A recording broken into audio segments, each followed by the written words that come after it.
Hi, my name is Bukola. I consider myself a connector. I build platforms to reach African audiences back home, as well as here in the US, to tap into their common interest. This is exactly what I've done with Jandus.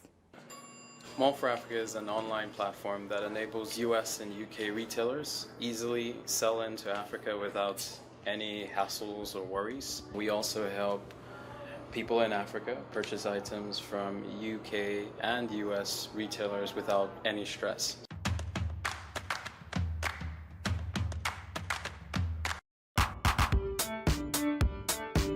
Mall for Africa started really with an idea.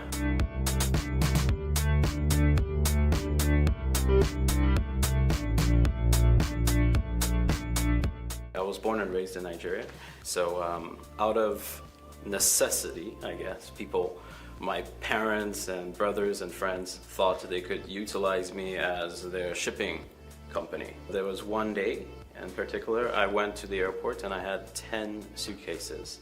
And I remember vividly the lady across the counter, it was a Delta flight, the lady across the counter looking at me like up and down, like, you are not serious, this is not gonna happen. So I decided to build an app. Jandus Radio started off with just word of mouth.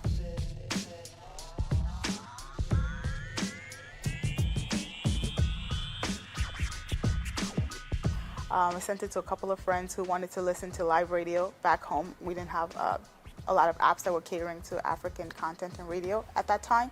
So I sent it out to them and they sent it to their friends. And before you know it, it actually was a trending topic in Nigeria on Twitter for like, I think it was 12 hours straight. People were talking about, oh my God, I have an app that has over like 300 radio stations.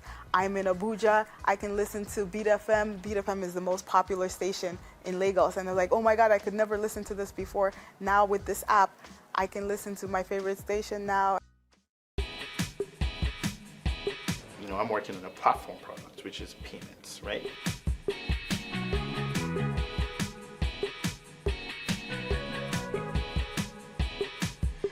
And I started digging into that and realized like it was an absolute nightmare to be a developer and get paid in Africa. I'll give you an example. Like up until recently, if you were an Android developer in Africa, you had to put your apps up for free. You couldn't make money on your apps because there was no way for Google to pay you. We're not just enabling people the ability to increase revenue by providing them new means of payment, but we're also enabling them to access global technology services by doing so, right? That is revolutionary. The concept was, let's bring all of these tools that you use to build your company and your apps and infrastructure, let's bring them into one place and organize it.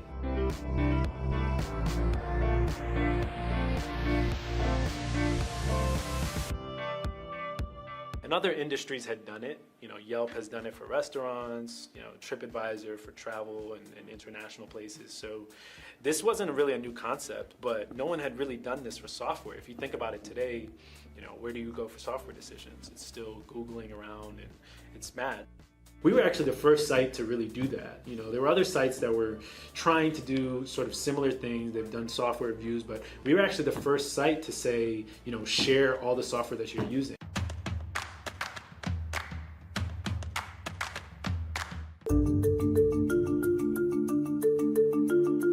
For an average entrepreneur in Silicon Valley, there are stages to what the venture funding cycle looks like.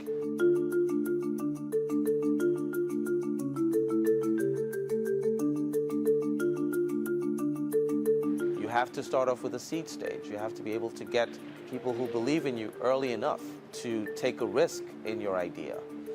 Every time an entrepreneur describes what they do, it usually has to hit the points of, I saw a problem, it was very unique, I had a solution, it was very unique, I was able to get, or I should be able to get somebody to pay me for my solution, but I should be able to repeat that so many times that it becomes scalable and sustainable. I know people who have joined a startup that thinks it's going to be the next big thing.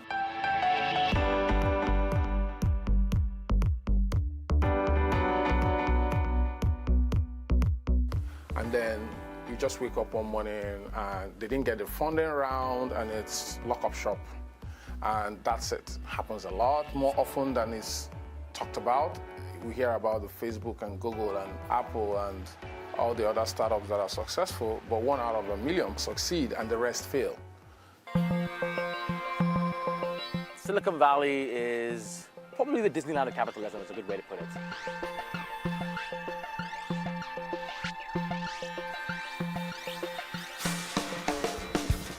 It is a place where you can come and make your dreams come true, and particularly in the technology space, it's a really a good ecosystem to get things done.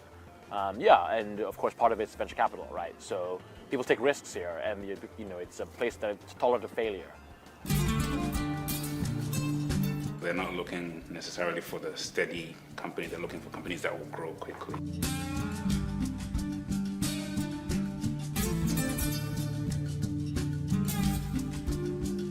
A lot of them will fail. They won't get their money back. Some of them will bring some money back, and a small percentage of them will hopefully bring a big return. The Draper Venture Network's mission is to be in all the places where interesting technology is being developed, where entrepreneurs are doing great things. And right now, we have partner funds on all the continents except Africa. So we're actively looking for a fund that fits the kind of profile we're looking for. They're investing in early stage technology companies. It's not an exact science. A lot of it's just character assessment. People who are trying to build something bold versus like copying an idea. In it for the long term, have the tenacity and ambition to see it through, boldness. Yeah, definitely think e-commerce is a huge area, allowing Africans to buy products they couldn't otherwise access easily, particularly without having to build huge malls and, you know, kind of leapfrogging retail. Financial services is also a big area, fintech, anything around telemedicine, because you know, access to doctors is really hard in Africa. What everybody hears is you raise the 100 million, they say, yeah. But that's not success. Success is lasting long enough till you can exit, either through an acquisition or an IPO, and the money that the investors get in becomes liquid and fungible. So a lot of businesses I've seen don't make it out of the exit, and that means everybody gets washed out. You just spend 7-8 years of your life working on this thing that didn't pan out. The 5 or 6 most valuable companies on the stock exchange are technology companies that were once venture-backed. So it's a compelling story about how people that invest in high-risk ventures are able to move a society forward because they were willing to make the investment when those ventures looked silly. And one thinks maybe this could happen in Africa. We belong to the school of thought that that believes very firmly that Africa's future will be built on the back of entrepreneurs. We are firmly rooted in bridging those knowledge gaps and making sure that the interconnectedness between Africa and the rest of the world comes in forms of capital, in forms of education and resources, and mostly its people and their ability to think and grow beyond what's currently attainable by using technology to flatten the playing field.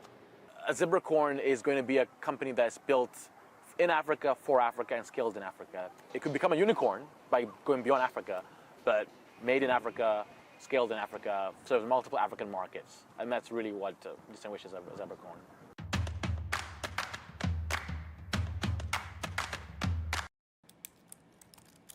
So the first piece of code I wrote was my freshman year in college.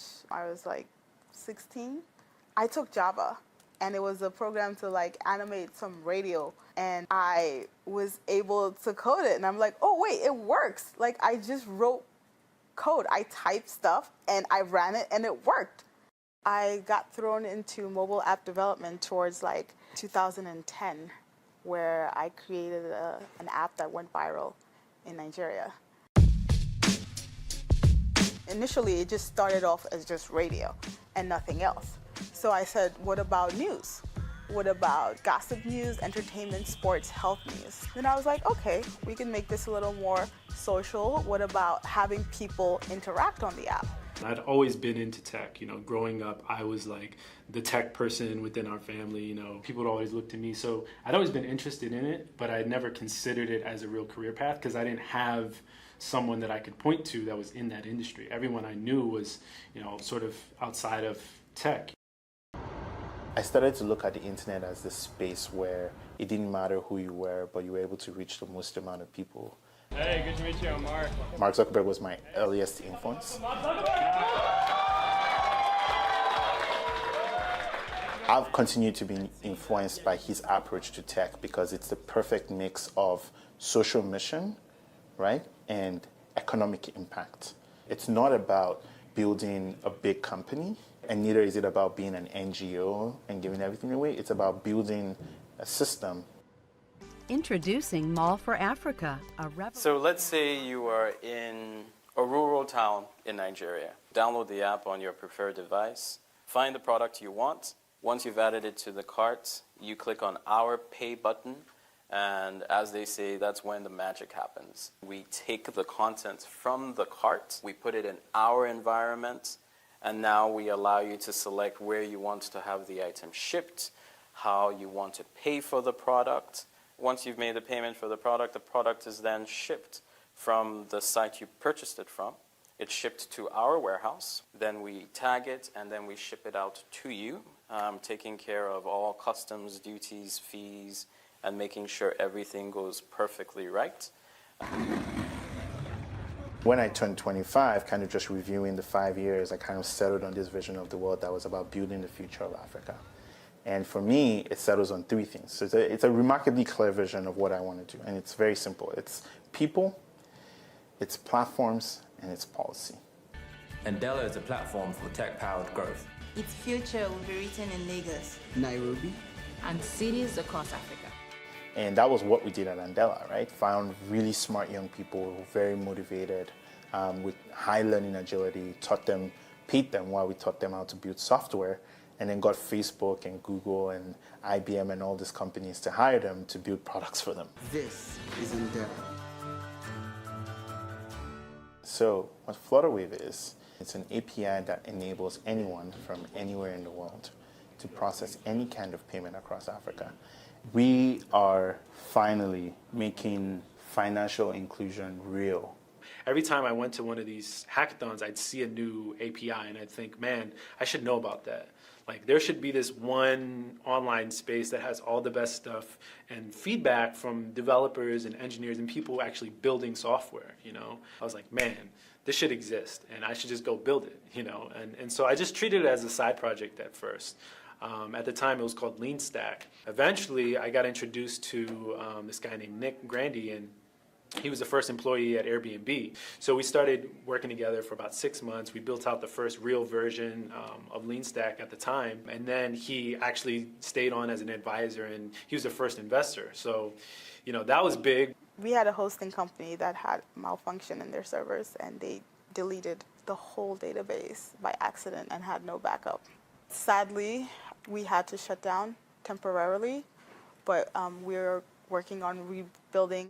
We believe the best way to solve this problem is to show you what the best companies in the world are using and why. The transition it's like realizing that the best thing we can do is try to mimic an in-person conversation between two people, the two engineers, right? It's like, okay, what's the problem you're trying to solve? Oh, okay, well, we don't have good visibility into how our app is performing in production. Okay, well, here's what we use, right? Like, here's how we solve that problem, right? And you tell them what you use, and then like within 30 minutes, it's like, okay, I know that I need to use that now because I trust this person, I trust their decision-making process, and it sounds like a good one to go with, so let me go with that. I have a passion for creating products that I am interested in and that I'm passionate about. It's tough because at the same time, you have to make a living. And being a startup founder, you don't always have the means to provide for yourself. I didn't have any of that, any serious investors. So after a while, I just just to keep myself from not starving, I actually had to break down and actually get a 9-to-5 just so I can provide for myself. I basically just kept at it because I saw the value of it and I saw that it was picking up steam. I could see it getting easier. So you typically wake up around 4:35 because that's when the first calls are. My team all over the world, I try and talk to them as regularly as I can. I'll probably end around 12, only because I like to sync up with some banks and team members very early in the morning when they wake up. So it's a lot of work and not a lot of sleep. Definitely, it's a lot of work because the 9-to-5 does take a lot of your time. But always in your free time, even if it's an hour or 2 hours a day that you can find, I'm always doing that. I'm working on something right now, that I'm hoping is gonna be very massively successful once I'm ready.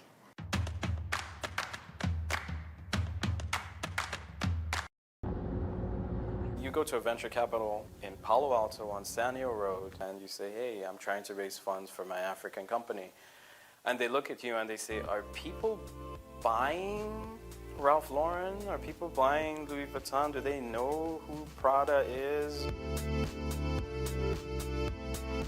So I think part of the challenge with being black in tech is that there just aren't enough black people in tech. When you see all the big companies, they all have like co-founders that went to school together. And when you grow up with people that aren't in tech, you don't have the luxury of saying, okay, I'm going to start a company and I know exactly who I'm going to tag and bring in as co-founders or early employees. What role do networks play here in Silicon Valley? I think it's a huge, huge role. It might be the distinctive of Silicon Valley, how over time these networks have grown. Cold call somebody or send a cold email to somebody and say, hey, I saw this thing that you did, and surprise, surprise, they respond. There's a lot of work that has to be done, the cultural preparation of what to expect in the Valley. And sometimes it's the most ridiculous, mundane, simple things. Punctuality at meetings, the way you approach people, email etiquette, business etiquette. It's the simplest things that have profound consequences within a cross-cultural scenario.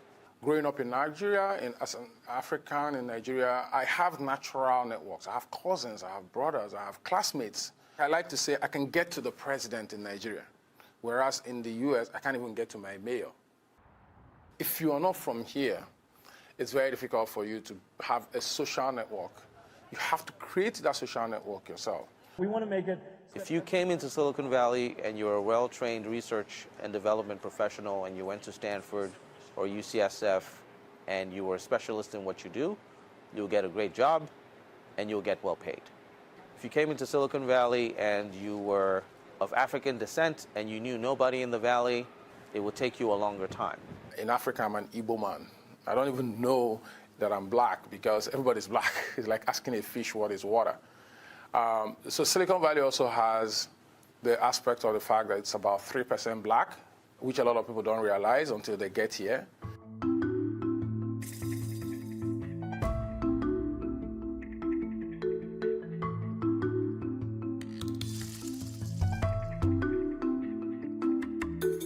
Where I work right now, I'm the only female mobile engineer. I'm also the only black mobile engineer. It's not something that I expected. The culture fit is still a big topic here. You wouldn't think that people can refuse to hire you because you don't fit into a culture. It's happened in small ways where, you go to a meeting with an investor and you can tell that they just don't want to hear what you have to say. And, maybe it's your venture, maybe it's like what you're working on, but sometimes you can kind of feel that it's just because of you and like your color and they're not even open to it. They just don't have to deal with people of color on a regular basis. From my perspective, I just brush it off and I'm just like, okay, not for me, let's move on. If a company just invested time and said, look, we're going to sponsor you, we're going to provide your visa, your work visa, to come to Silicon Valley and work for us, you'll have this opportunity. But they're not going that route. And you have to ask yourself why. There's talent. These people are brilliant. One of the ways to solve that is just making sure that tech is part of that pool of options for us. to make it the norm, right? Where when they see an African entrepreneur or, you know, a black founder, it's like, oh, that's normal. Hey, it's good. How's it going? I'm back sooner than you thought, huh? Yeah. How was the integration? Was it good? What you want to do as an African in the Valley is really plug into as many networks as you can, because that's ultimately kind of how you find the people who are ultimately going to root for your success.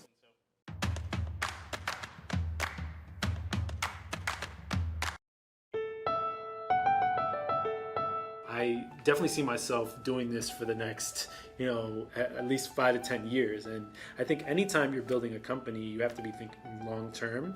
I'm also a realist, and I know that if the worst happens, right, we get to a certain stage where it's like, look, you know, we've sort of like exhausted all of our options, and this is the best we can do with this thing. There'll be something else that I work on. I think the biggest impact that an African entrepreneur can have on Africa is to be seen, be a role model. Be something and someone that people want to aspire to be like. Be successful. Thank you, Eddie. All right. Apple actually has a woman of African descent. She's actually Ghanaian. That's one of their top people in marketing. Her name is Bozoma St. John. And that's what I'm trying to achieve. I don't want to fit in, because I feel like when you fit in, you don't stand out. Come on, y'all. I love the Valley, but I only love it to the extent that I can establish these networks between the Valley and Africa that make Africa better. And I think that's ultimately the vision of Africa that we believe Flutterwave is going to enable. One Africa, starting with unified financial infrastructure. I'm doing 7 figures, even 8 figures a year. This is a really good idea, and it's a good company to work with.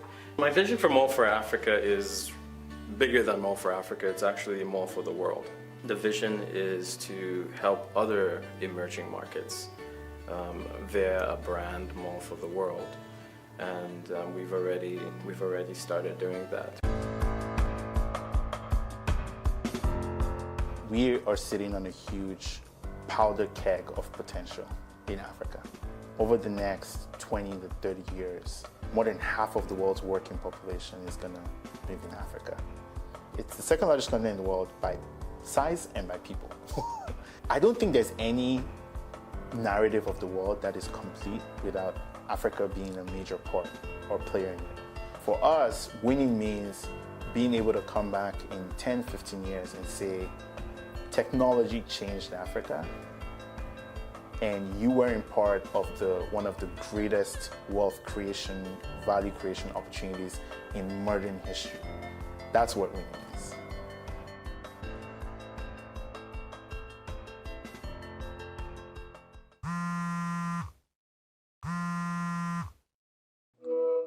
Okay. Hello? Hey, how you doing? Hi everyone. Since we last met, we have made a lot of progress and done a lot of great things. We're under a new name called Mall for the World, which is same thing as Mall for Africa, but outside of Africa. I have released a new app called Afrocast, and basically it's a podcast aggregator for millennials. So far we are in beta. We have over 300 users, so I'm really excited about that. We launched a new jobs platform that allows engineers to essentially find jobs based on the technology they're familiar with. We've had our best month ever in terms of traffic. We were also featured in Software Development Times, online magazine for engineers and developers.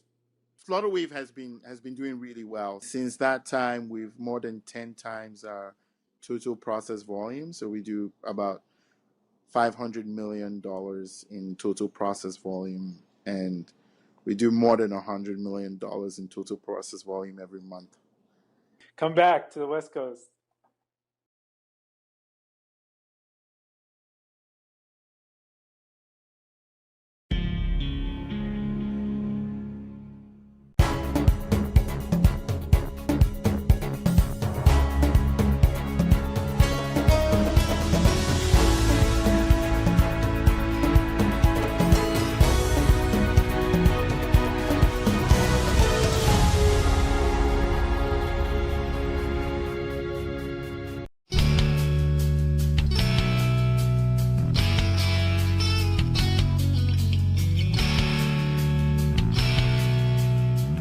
First of all, symptoms of COVID-19 in children are very clear.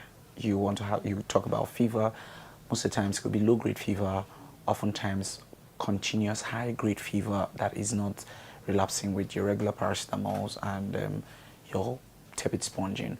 One of the other symptoms, aside the respiratory symptoms that you have to look out for, is the stooling and vomiting. It's been seen to have very strong effect on stooling and vomiting in recent times among children. And when you do a culture for that, you don't see anything. There are no bacterial infections associated with it. So then, of course, the baseline is your respiratory findings, which you can have the regular cough, nasal discharge a few times, but dry cough more often in children.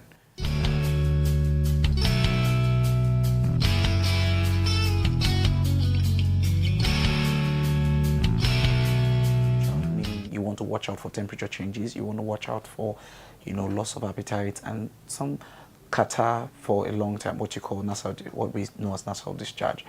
Then you have to teach and model hygiene. All right, a good hygiene practice, using the hand sanitizer, washing your hand regularly, in fact, should be the stated one. And in cases of no water, you can teach them for hand sanitizers, especially those more than 60% alcohol. And then they don't necessarily have to use the face mask often, but you must teach the intake of good, clean water. And then more importantly is diet. You cannot just give any food now. You have to pay attention to vegetables, greens especially.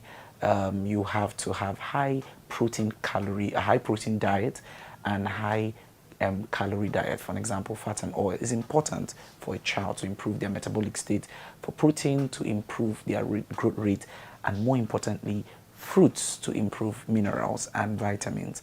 And so you're not doing substitute of fruits, you're doing the real fruits, the vegetables, and things like pear, cashew nuts, watermelon, cucumber, very important for them right now. Pawpaw has been seen to be very effective, especially for vitamin E, and it contains the tocopherols, vitamin E and Co, which is very important for their immunity. So you're focusing on building their immunity, and you're focusing on them having a good diet. So a summary of what parents should do in preventing COVID-19 amongst your children is: 1, teaching and modeling good health or hygiene practices. You don't just teach it, let them watch you and let them be conversant with it. Secondly, you must monitor their health. Don't take anything for granted.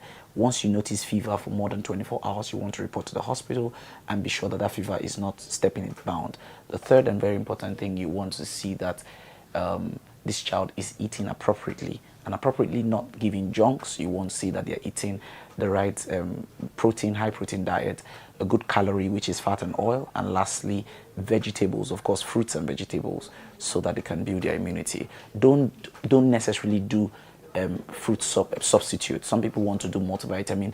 Those are placebos. They're good, but it cannot take the place of the right diet pattern, greens and vegetables.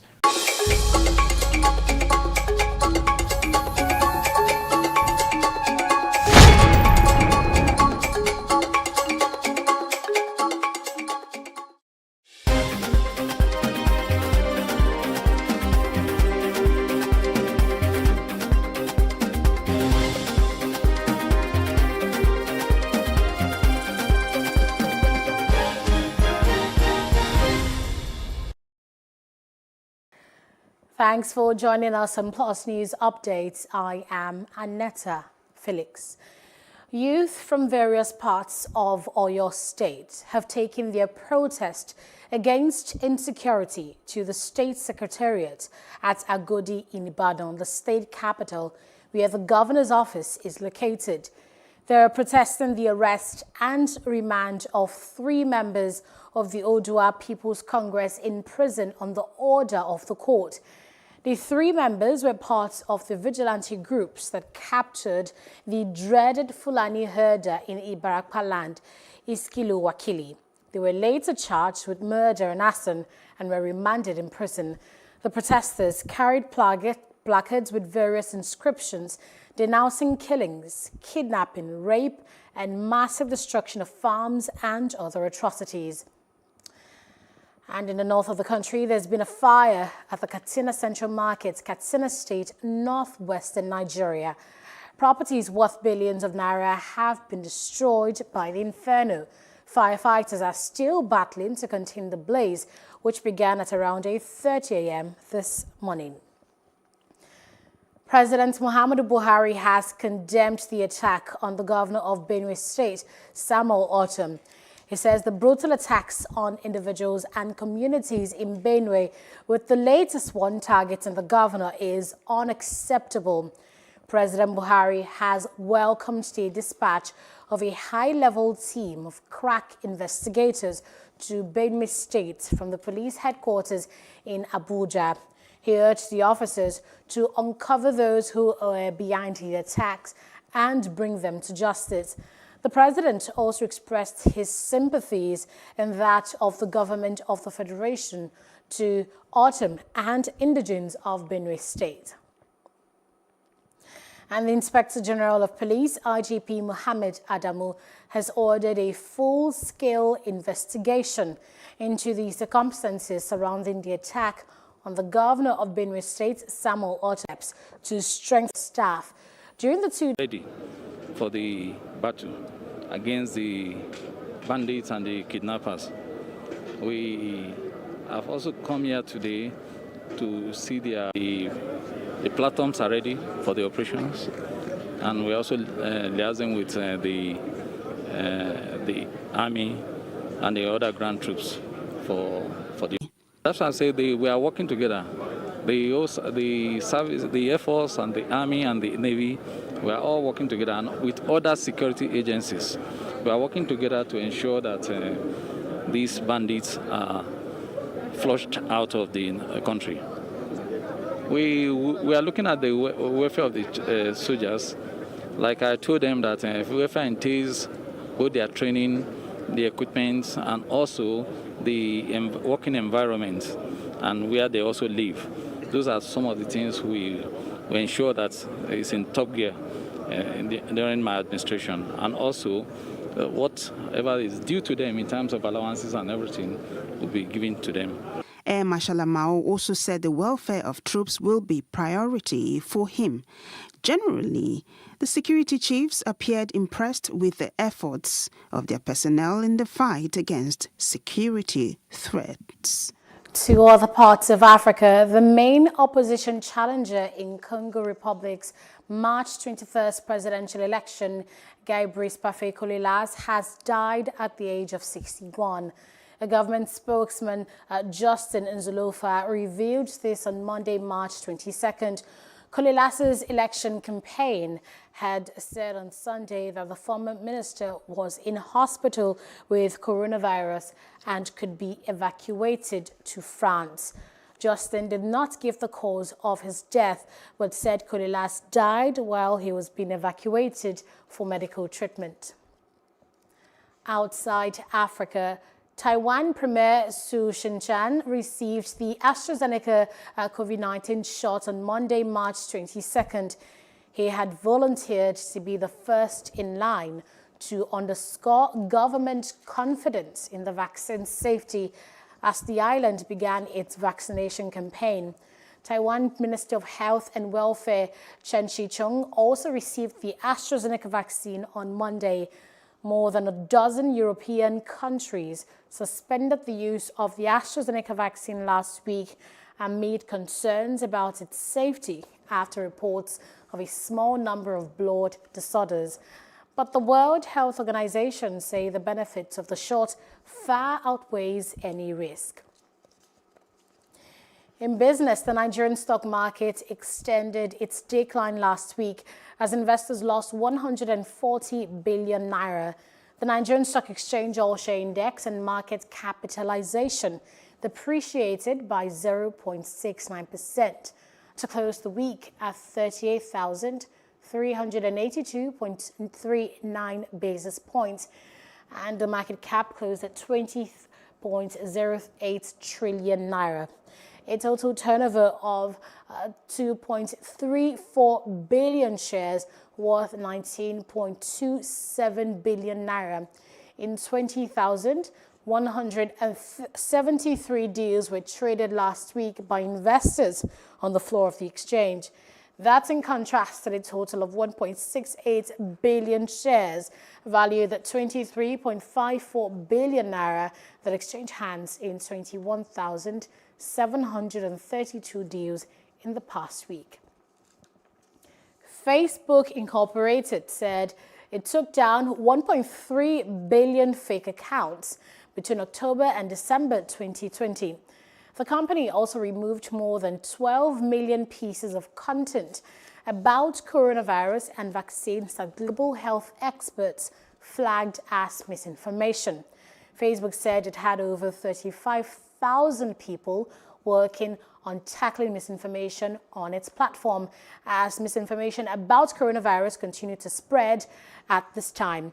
Facebook's disclosure of data on misinformation comes ahead of an inspection by the U.S. House Committee on Energy and Commerce into how technology platforms like Facebook are tackling misinformation.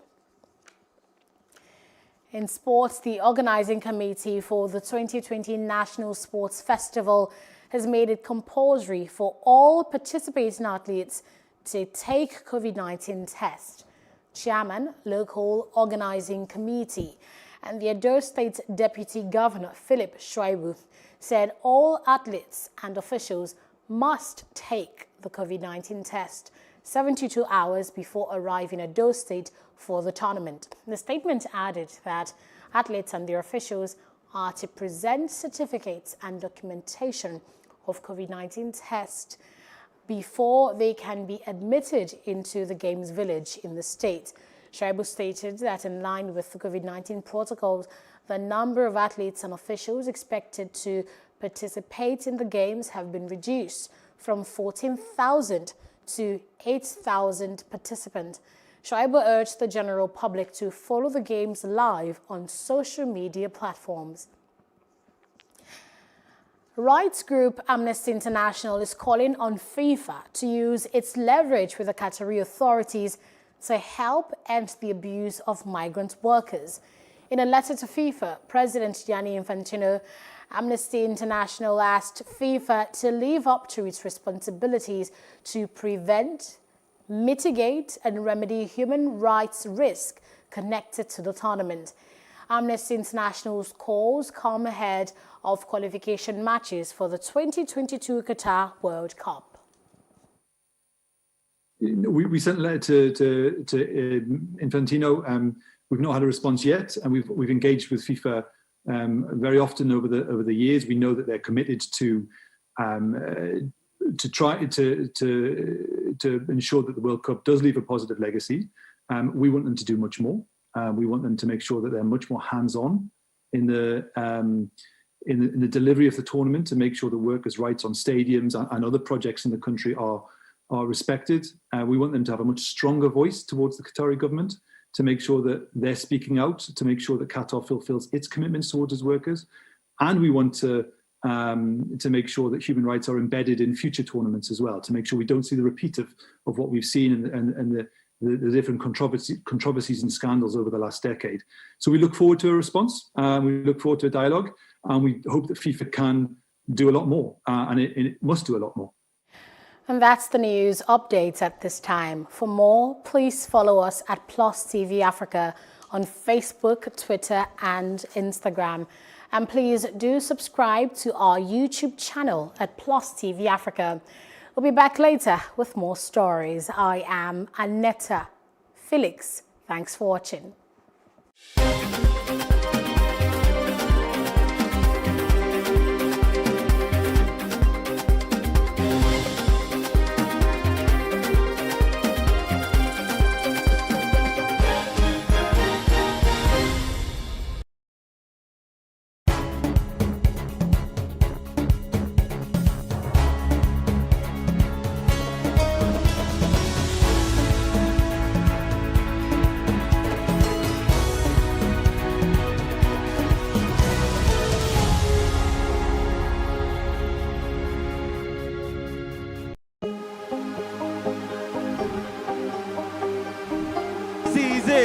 For upcoming artists to blow in Nigeria.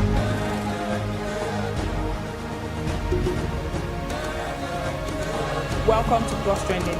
I am Booking November, your host, saying thank you for joining us on today's episode. Welcome back. It's tea time on Plus TV Africa. Practice makes perfect. I'm not perfect yet, but I'm a lot better than I used to be. He's a king. He's entitled to marry 100 if he wants to.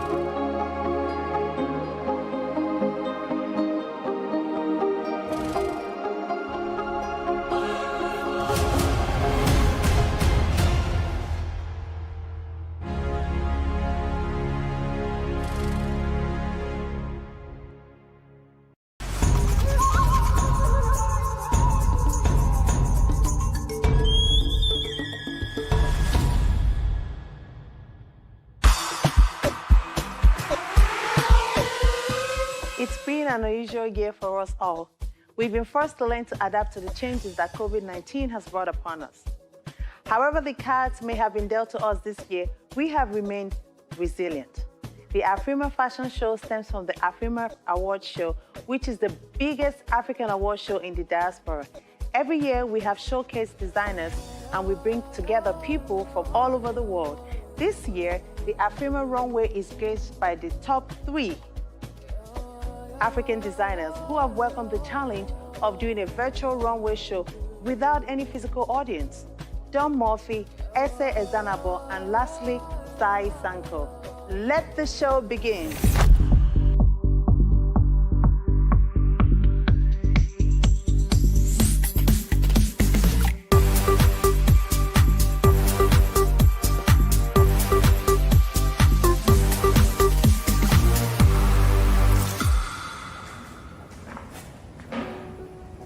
Hi guys, my name is Sai Sankar and I am a luxury resort wear designer and I make the most amazing and fabulous kaftans and everything that you desire for traveling.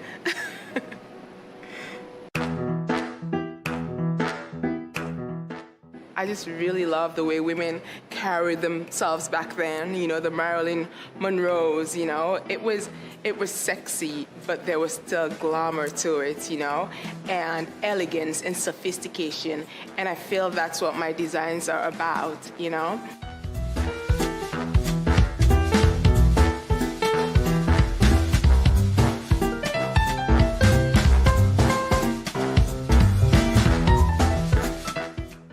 I've also been inspired just by my continent, the continent of Africa.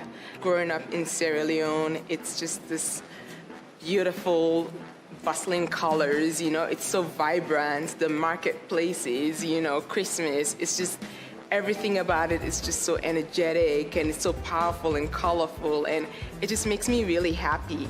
And so no matter what collection I do, it always goes back to that. And so that's why you see all this colorful prints and all these bold colors, you know. I feel women wearing it, it just makes them so extremely happy, you know, and they look absolutely gorgeous in it too.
My name is Ese Grambowski, and I am the designer and owner for Ese Ezanabo Atelier.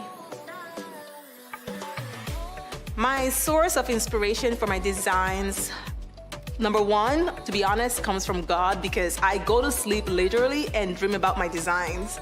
And that only has to be from God. So I always give credit to him for that. And of course, my culture is very influenced in my design. I've been designing since I was 8 years old. Even before that, my mom would tell me wild stories of me taking her fabrics and cutting them into pieces and making a dress or a skirt or pants out of her expensive African materials that she had in our home back in Nigeria when I was growing up. And I draw a lot of inspirations from where I've been, and I just try to tie them into modern design mixed with vintage designs, mixed with traditional looks, and just tie it all together in a bowl to create a true Ese Ezenabor couture piece.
Hello, my name is Daniel Mofo. I'm the founder